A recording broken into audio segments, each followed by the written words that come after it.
Good morning. My name's Alex. I own a wine import company called the Transparent Wine Company.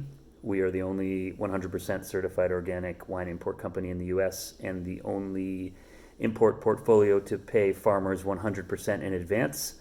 Um, but really, what we do is wine. And today I'm here to talk about this bottle, the 2018 Rosso di Montalcino from a small farm in the Tuscan village of Montalcino. And the farm is owned by a gentleman named Roberto Rubegni, his wife Sarah, their two young daughters, and their giant Bernese mountain dog Astor.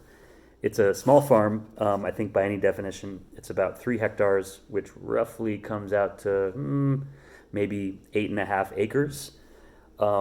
They do one thing there, and that's wine. It's pretty unusual to have a mom and pop farm of that scale in a region like Montalcino.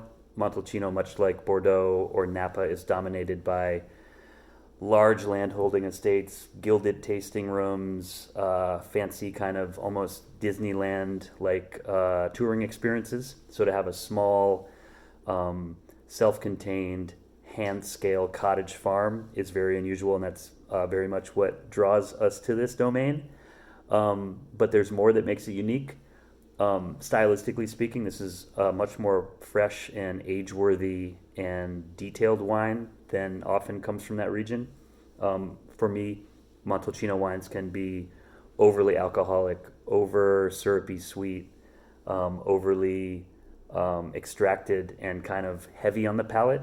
Bolsignano wines, for me, are much fresher, much more angular, much more floral on the nose. And that's not just adding to the experience of drinking them, but it makes them far more enjoyable to enjoy at the table. Many other Montalcino wines are essentially useless outside of the context of a fatty steak, but this is a wine that you can drink with roasted fish, lighter pasta dishes. It's extremely diverse, and that freshness and that minerality and the kind of lifted aromas that it has also means that it's a spectacular option for the cellar. Many quote unquote modernist wines from this appellation will fall apart at about 5 or 6 years. If you read a wine magazine, they'll say, oh, it's going to get better for 20 or 30 or 40 years. No, many of the top rated wines from the region actually, for me, fall apart and start tasting like port, oxidative, kind of disambiguated over time.